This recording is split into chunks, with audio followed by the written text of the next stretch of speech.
बचपन में मन आजाद था, न डर न फिक्र न जिम्मेदारियां। जिम्मेदारियां आई और हमने निभाई, पर मन कहीं खामोश हो गया। बच्चे बड़े हुए, हम उनके लिए मजबूत बनते चले गए, लेकिन खुद से भी दूर होते चले गए। कभी कभी खुद से पूछते हैं कि क्या यही जीवन था, या हम रास्ते में ही कहीं रह गए। ग्रो अप योर लाइफ में आप सबको श्वेता का प्यार भरा नमस्कार। मैं अपनी लाइफ की 40s में हूँ। एक औरत का जीवन बहुत सारे उतार चढ़ाव से होकर के गुजरता है, और शायद एक औरत के सिवा इसे कोई समझ भी नहीं सकता। जब हमारी थकान शरीर की नहीं, मन की होती है, ना कोई सुनने वाला और ना कोई समझने वाला, क्योंकि कुछ थकान ऐसी होती है जो सिर्फ सुन लेने मात्र से ही उतर जाती है। जब बच्चे बड़े हो जाते हैं और हमारा रोल बदलने लगता है, जब बच्चे अपनी दुनिया में बिजी हो जाते हैं, तब एक औरत पहली बार खुद से पूछती है कि अब मेरी जिंदगी का क्या। चाहे हम अपनी लाइफ की 30s में हो, 40s में हो, 50s में हो या 60s में हो, हमेशा इस बात को याद रखना है कि मन के हारे हार है और मन के जीते जीत। जब हम मन से मजबूत होते हैं तो बाहर की कोई ताकत हमें कभी भी हिला ही नहीं सकती। हमारा सबसे पहला फोकस अपने मन को, अपनी आत्मा को मजबूत बनाने पर होना चाहिए।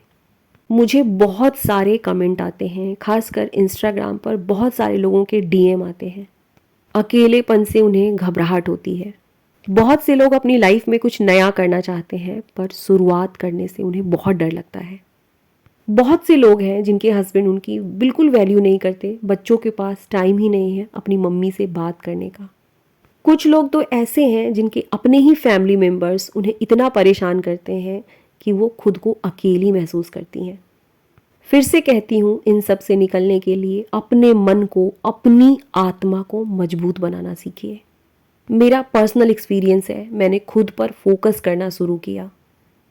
आज भगवान के सिवा मैं किसी से नहीं डरती और ना ही अपनी खुशी के लिए किसी के ऊपर डिपेंडेंट हूँ।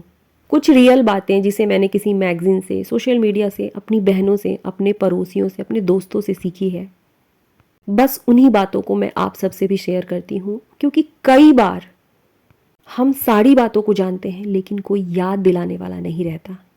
एक बात याद रखिए कि कोई नहीं आएगा और कोई नहीं बताएगा। अपनी खुशियों की बागडोर, अपनी जिम्मेदारी हमेशा अपने हाथों में रखना शुरू कीजिए। खुद को दोबारा से सजाना संवारना शुरू कीजिए। खुद को सजाना मन को संभालने की एक थेरेपी है, ये सबसे पहला कदम है। खुद को फिर से सजाना संवारना, ठीक वैसे ही जैसे कभी नई दुल्हन बनकर हमने अपने आप को सजाया था। आज हो सकता है कि हम उतने भारी भारी कपड़े, गहने नहीं पहन पाए, पॉसिबल ही नहीं है, लेकिन खुद से प्यार वैसे ही।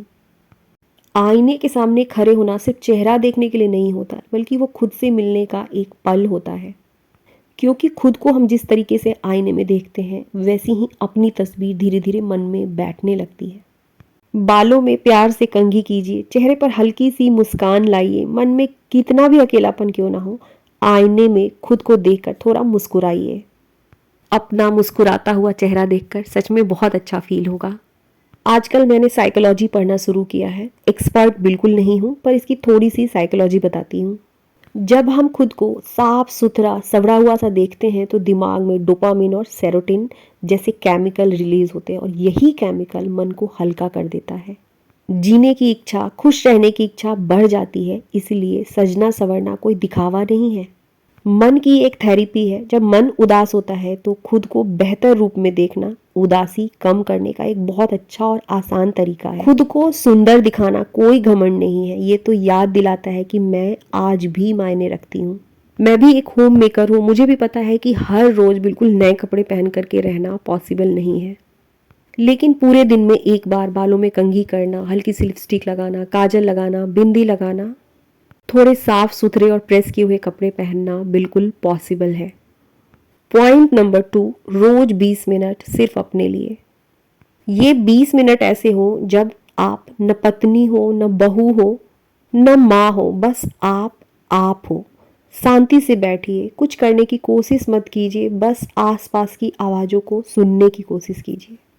आज की ही बात बताती हूँ। मेरा मन बहुत घबराया हुआ सा था। अंदर से पता नहीं क्यों एक बेचैनी सी थी। घर के सारे कामों को वहीं छोड़कर 20 मिनट के लिए पीछे गार्डन में जाकर के बैठ गई। मोबाइल को मैंने घर के ही अंदर छोड़ दिया। मैंने कुछ नहीं किया, मैंने कुछ नहीं सोचा, बस आराम से गार्डन में बैठकर पत्तों की आवाज़ सुन रही थी। सामने 2-3 गिलहरियाँ थी, बहुत प्यारी लग रही थी, उन्हें बहुत ध्यान से देख रही थी। हवा की हल्की सी सरसराहट, आसपास की आवाज़ें, मेरा पूरा का पूरा ध्यान वहीं पर था। धीरे धीरे मेरा मन शांत होने लगा, घबराहट कम होने लगी। और सच कह रही हूँ कि मेरी घबराहट कम हो गई, मन मजबूत सा होने लगा। उसके बाद वापस आकर मैंने बाकी कामों की शुरुआत की। सिंपल साइंस है कि जब हम आवाज़ों को ध्यान से सुनते हैं तो दिमाग को संदेश मिलता है, सब सुरक्षित है। हमारे मन की घबराहट धीरे धीरे शांत हो जाती है। एक और बहुत इम्पॉर्टेंट पॉइंट, सांसों का इसमें बहुत बड़ा रोल होता है। जब हम लंबी गहरी सांसें लेते हैं तो शरीर को आराम का संकेत मिलता है। इसीलिए शायद कहावत है कि सांसें सिर्फ जीने के लिए नहीं बल्कि मन को संभालने के लिए भी होती है। एक आसान सा तरीका है, 20 मिनट बैठिए, 4 सेकंड में सांस अंदर लीजिए, 6 सेकंड में सांसों को बाहर छोड़िए और बस खुद को महसूस कीजिए, आवाज़ें सुनिए। नेक्स्ट पॉइंट, अपनी पुरानी पसंद को फिर से जीना शुरू कीजिए।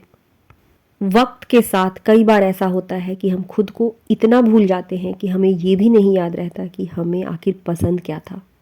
मैं भी भूल चुकी थी, मुझे भी नहीं पता था कि मेरे अंदर आखिर टैलेंट क्या है।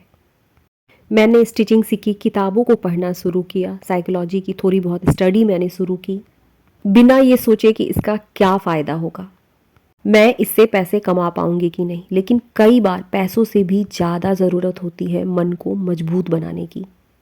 और ये मन हमारा तभी मजबूत होता है जब हम अपने मन को किसी काम के साथ बिजी करना सिखा देते हैं।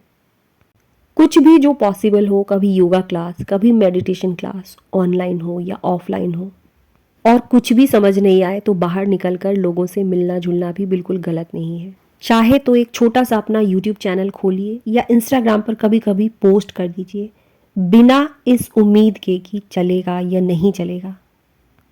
बस अपनी बात को रखना सीखिए। अक्सर ऐसा होता है कि चैनल बहुत बड़ा नहीं बन पाता लेकिन मन हल्का हो जाता है। नेक्स्ट पॉइंट है कि रोज़ 10 मिनट कुछ नया सीखना, भले ही यूट्यूब से ही सही, अपने मन को बिना प्रेशर दिए हुए। खाली समय, परेशान और उलझा हुआ मन, कई बार इशारा होता है कि दिमाग को कुछ नया चाहिए।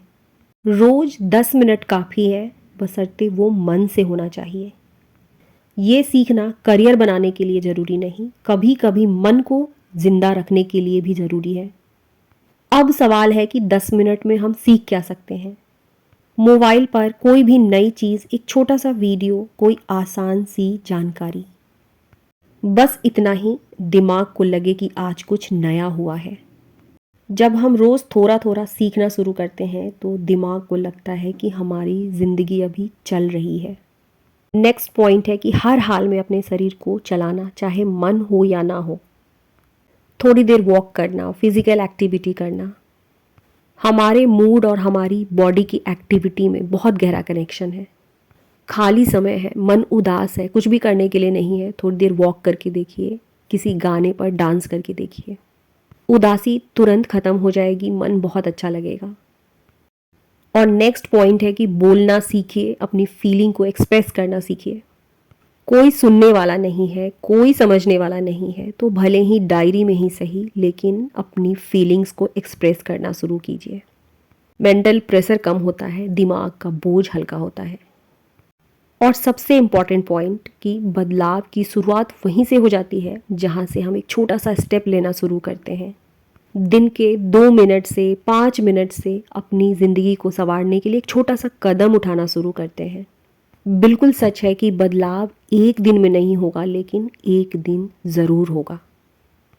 आज की वीडियो को यहीं ख़त्म करूँगी। वीडियो अच्छी लगी हो तो इसे लाइक कीजिए, मेरी वीडियो को हाइप करना बिल्कुल मत भूलिए।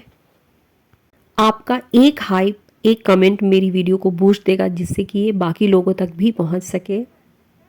इसी के साथ वीडियो को यहीं ख़त्म करूंगी। आप सबको फिर से श्वेता का ढेर सारा प्यार। फिर से मिलते हैं कल की वीडियो में।